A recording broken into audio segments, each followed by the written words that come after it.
ఈ మధ్యకాలం ఏదో పోయే కాలం వచ్చింది. వ్యభిచారం చెయ్యొచ్చంటారా అన్నారట. ఏంటట? వ్యభిచారం చెయ్యొచ్చా అని అడుగుతున్నట్టే మొహమా? నేను అంటున్నాను, అసలు వ్యభిచారం చెయ్యొచ్చా అని అడుగుతున్నావంటే అసలు నీ దురద, నీ దొద్న, నీ లైఫ్ స్టైల్ ఎలా ఉందో ఆ ప్రశ్నే చెబుతాం. ఆయన చెయ్యొద్దన్నాడంటే చెయ్యొద్దంటే అసలు నేను ఎలాంటి పరిస్థితుల్లో వ్యభిచారం చేయాల్సి వచ్చిందంటే అన్నాడంటే నీ తాట తీసేస్తాడు ఆయన. నీవెన్ని వివరణలు ఇచ్చినా వద్దంటే వద్దంతే. ఎవరు ఈ మధ్యకాలంలో ఒక ప్రశ్న వేశారట. ఆ ప్రశ్నకి సమాధానం చెప్పడానికి ఒక విచిత్రమైన ఆన్సర్ ఇచ్చారు. ఏంటి ఆన్సర్ అంటే, ఎక్కడో ఏ దేశంలోనో కరువు వచ్చిందట. ఆ దేశంలో కరువు వచ్చి దేశం యొక్క ఆర్థిక పరిస్థితులు అతలాకుతలమైపోయాయి. నిత్యావసరాలు తీరట్లేదు, రూపాయి విలువ పడిపోయింది. ఆ దేశం ఏ దేశం మనకు తెలియదు. ఏ దేశం? లంక. ఏ లంక? లంకలో రగడ స్టార్ట్ అయింది. ఎందుకంటే అక్కడ రైట్గా నడిపించే ఎవరైతే అధికారులు ఉన్నారో వారు స్వార్థానికి గురయ్యేసరికి ఆ ఎఫెక్ట్ పబ్లిక్ మీద పడింది. ఎప్పుడైతే పడిందో అక్కడ పరిస్థితులు ఎంత దిగజారుడైపోయాయి అంటే ఒక ఆమెకి వార్తల్లో వచ్చిందట. మరి నేనేం చూడలేదు, ఆ వార్త నాకు కనిపించలేదు, ఒకవేళ అందరూ చదువు ఉంటారు. ఆ వార్తల్లో వచ్చిన వార్త ఏంటంటే, ఎవరొక తల్లి ఉందట.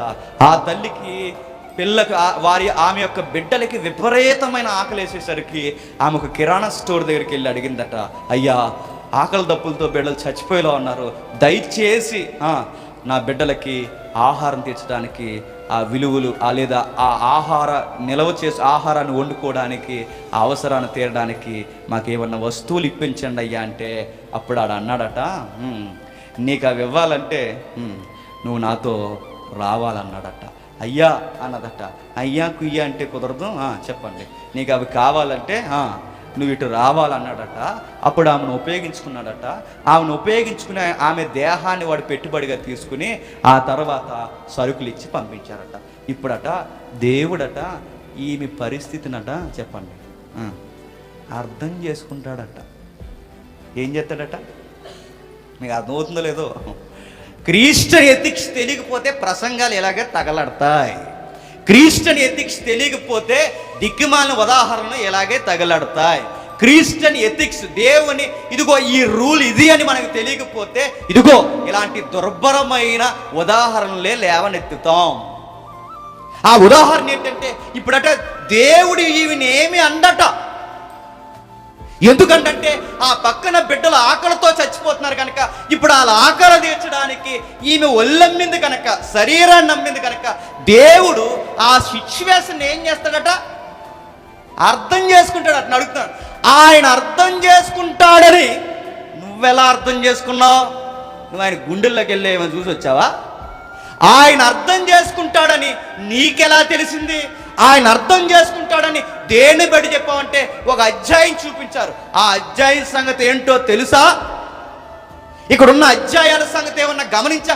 ఏం గమనించలేదు. ఒక సెంటిమెంట్కి బెండ్ అయిపోయి ఆకలి దప్పుల కొరకు ఆ సరుకుల కొరకట ఆమె ఆ దేహాన్ని ఇచ్చిందట. ఒక మాట అడిగారు, మరి చదివారో లేదో నాకు తెలియదు కానీ, ఇప్పుడు ఈ రోజు ఈ పూట కూటి కొరకు ఒళ్ళిచ్చింది.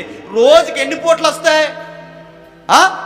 3 పూటలు వస్తాయి. ఇప్పుడు మొదటి పూటకు తప్పు చేసింది, మళ్ళీ సరుకులు కావాలి. మళ్ళీ ఏం చేయమని? మీకు అర్థమవుతుందో లేదో? ఇప్పుడు మళ్ళీ ఏం చేయమని? మళ్ళీ తప్పు చేయమన్నా? మళ్ళీ ఏం చేయమని? ఇక జీవితాంతం ఆ దేశం బాగుపడేంత వరకు ఇదే వ్యవహారమా? అర్థం చేసుకుంటాడు అది. చూసారా, వీటిని మోరల్స్ అని ఎవడన్నాడు? పైగా ఈ దిక్కుమాల వంకర ఉదాహరణలకి ఎత్తి దీనికి దేవుడు సపోర్ట్ అని చెప్తున్నారంటే మీకు ఎంత భయం లేనుతాను, ఎంత భయం లేనుతాను. దేవుడు చెప్పాడు వ్యభిచారం చేయొద్దు. ఏ సందర్భంలో చేయొద్దు లేదు, ఇంకా అక్కడ లూప్ లైన్ లేదు. ఏ సందర్భంలో చేయొద్దు, అది ఏ సందర్భమైనా చేయొద్దు. అందుకే గతించిన తరగతుల్లో మనం అన్నాం, ఆమె కొరకు ఒకవేళ దేవుడు ఈ విషయంలో ఆమెకు రైట్ కొడతాడని ఒకవేళ మీరు ఎత్తితే కొన్ని సందర్భాలు బైబిల్లో ఏమున్నాయో తెలుసా? పూట కూటు కొరకు చెప్పండి జ్యేష్ఠత్వ హక్కునిచ్చాడట. ఎవరు? యాసవ్. పూట కూటు కొరకు జ్యేష్ఠత్వ హక్కునిచ్చిన వాడినే బైబిల్లో దేవుడు ఏమన్నాడు? వ్యభిచారి అన్నాడు. పూట కూటు కొరకే జ్యేష్ఠత్వ హక్కునే అమ్మినో వ్యభిచారని తిడితే కూటు కోసమే వ్యభిచారం చేస్తే ఏమంటారు? మీకు అర్థమైందో లేదో? ఎప్పుడో చాలా క్రితం ఒక మాట అన్నాను, ఎందుకమ్మా ఈ తప్పు చేస్తున్నావు, ఈ 5,000 మీద తప్పుగా అని అడిగితే ఏం చేస్తామయ్యా, బతుకు తెరువు కోసం అన్నారు. బతుకు తెరువు కోసం పోయి పాచి పని అనేది చేసుకో. బతుకు తెరువు కోసం అవసరమైతే అంతగా కష్టపడడం చేత కాకపోతే సెంటర్లో నిలబడు, ఆ సిగ్నల్ దగ్గర కనీసం వేస్తారు భిక్షాటం. అంతేగాని మోరలు చంపేసుకుని ఇదిగో నన్ను పోషించుకోవడానికి ఇది చేస్తున్నానంటే ఊరుకుంటాడా? ఇదిగో ఇలా చేస్తున్నానండి దేవుడు ఎలా అర్థం చేసుకుంటాడు? నువ్వు అర్థం చేసుకుంటున్నావు. అది ఎలా అర్థం చేసుకుంటాడు? ఆయన అర్థం చేసుకోవడానికి ఇష్టపడ్డా ఆయన వద్దంటే వద్దు. అది నిర్గమాకాండమైనా వద్దు, లేవీ కాండంలోనే వద్దంటాడు, మలాకీలైనా వద్దంటాడు, క్రొత్త నిబంధనైనా వద్దంటాడు. ఈ రోజైనా వద్దంటే ఇక వద్దనే చెబుతాడు. ఆయన నీలాగా కాలానికి ఒకలా మారిపోడు. ఆయన మోరల్ మారదు. ఎందుకంటే ఆయన మారినప్పుడు నిన్న నేడు నిరంతరం ఏకరీతిగా ఆయన ఉన్నప్పుడు ఆయన నిర్ణయాలు కూడా ఏకరీతిగానే ఉంటాయి. అంతే, మోరల్ మారదు. కాలం మారినా, నిబంధనలు మారినా, నైతిక విలువలు మారవు. మీకంటే మీకు ప్రశ్న రావచ్చు, మరి ఆవిడ పరిస్థితి ఏంటండి, ఆమె సంగతి ఏంటని అడిగితే ఒక ఉదాహరణ చెప్తాను. ఎలీసా కాలంలో ఎంతకన్నా గొడ్డు పరిస్థితి వచ్చింది. ఏలియా కాలంలో ఇంతకన్నా గొడ్డు పరిస్థితి వచ్చింది. వచ్చిందా లేదా? వచ్చింది. ఏలియా కాలంలో వచ్చిన గొడ్డు పరిస్థితి ఏంటి తెలుసు మనకి? ఆ కరువు దెబ్బకి రాజులు వణికిపోయారు. ఆ కరువు దెబ్బకి సామంతుల కుటుంబాలు గజగజలాడేశాయి. ఆ కరువు దెబ్బకి జీవనదులు ఎండిపోయాయి. ఆ కరువు దెబ్బకి ప్రపంచంలో సగానికి సగం దేశాలు ఆ పేజ్ని ఫేస్ చేయడానికి గడగడలాడిపోయారు. అలాంటి టైంలో విలువలకు కట్టుబడిన ఒక తల్లి ఉంది. ఆమె అడ్రస్ మనకు తెలుసు, సారేపతి ఎదవర్రాలు. సారేపతి ఎదవరాలకి ఇప్పుడు సరుకుల కోసం, సారేపతి ఎదవరాలకి భోజనం కొరకు ఏదైనా వక్ర మార్గం తొక్కి దేవా ఇదిగో ఈ కరువు వలన ఇది ఇలా చేయాల్సి వచ్చిందంటే దేవుని సన్నిధానం దగ్గరికి వెళతాదా? వెళ్ళదు.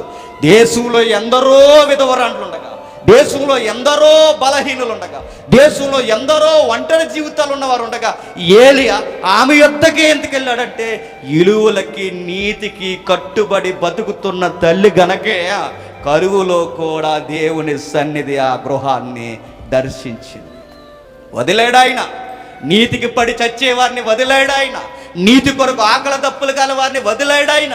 ఏదో రకముగా ఆయన ఖచ్చితముగా చెప్పండి పోషిస్తాడు. ఆ పోషిస్తాడన్న విశ్వాసం పక్కన పెట్టి దేవా నా సొంత ప్రయత్నం నేను చేశాను, నువ్వు నన్ను అర్థం చేసుకుంటే ఏమంటాడు ఆయన? రే నీకు నేను అర్థం అవ్వలేదురా అంటాడు ఆయన. మరో మాట చెప్తాను. ఎలీసా కాలంలో పాస్టర్ గారు చనిపోయారు. పాస్టర్ గారు భార్య ఉంది. ఎవరావిడ? ఒక ప్రవక్త శిష్యులలోని ఒకని భార్య. ఆ ప్రవక్త చనిపోయిన ట్రైనింగ్లో ఉన్న పాస్టర్ గారు, ఆయన చనిపోయిన తర్వాత ఆమెకు ఎంతమంది పిల్లలు? 2 పిల్లలు. ఆ 2 పిల్లలు చనిపోయిన ఆ 2 పిల్లలు ఉన్న తర్వాత భర్త యొక్క ఇష్టాన్ని, భర్త యొక్క ప్రేమను, భర్త యొక్క అనురాగాన్ని, జ్ఞాపకాన్ని 2 బిడ్డల్లో చూసుకుంటుంది. ఈరోజు అప్లోడ్ వచ్చాడు. ఆ టైంలో అప్లోడ్ వచ్చిన వెంటనే ఏమన్నాడు? మీ ఆయన అలా చేశాడు, ఇలా చేశాడు, అప్పు చేశాడు, అది చేశాడు, ఇది చేశాడు, నువ్వేం చేస్తావో తెలీదు, మీ బిడ్డలను పంపుతావా? పంపించవా అన్నప్పుడు ఆమె ఎవరిని సంప్రదించింది చెప్పండి? దేవుడిని, దైవజనుడిని. అంటే ఎక్కడ మీరు చూడండి, కరువు కాటకం ఎక్కువైనా, అప్పులు బాధలు ఎక్కువైనా, ఆకలి కేకలు ఎక్కువైనా, మోరల్స్కి కట్టుబడి దేవుని సన్నిధిని ఎతికిన వారిని దేవుడేమి వదిలేదు. అది ఆ రోజైనా చెప్పండి, ఈ రోజైనా. ఇప్పుడు ఈ శ్రీలంకలో ఉన్న ఈ సహోదరి ఎవరైతే ఉందో ఆ తల్లి ఇలాంటి కఠినమైన పరీక్ష ఎదుర్కొందంటే బహుశా ఆమెకి క్రిస్టియన్ ఎథిక్స్ తెలియక చేసిందేమో. బహుశా ఆమెకి బైబిల్ దేవుడు తెలియక అలా చేసిందేమో. అప్పటికి ఆమెకున్న మోరను బట్టి ఆమెకు అది రైటు. ఒకవేళ ఆమె బిలీవర్ అయితే, ఒకవేళ ఆమె క్రైస్తవ తల్లి అయితే అది దేవుడు ఒప్పుకుంటాడా? ఒప్పుకోడుగా. ఆమె దేవుడికి సపోర్ట్ చేయడు. ఎందుకంటే వారు దేవుని ఎరుగని వారు కనుక అది అదే మోరల్ అనుకుంటున్నారు. మనం దేవుని ఎరిగిన వారం కనుక అలాంటివి దేవుడు అర్థం చేసుకుంటాడని బోధించి అట్టి సంగతులు రుచికరంగా మనకు ఉన్నాయంటే దేవుడు అంటాడు, నువ్వు మారు మనసు పొంద.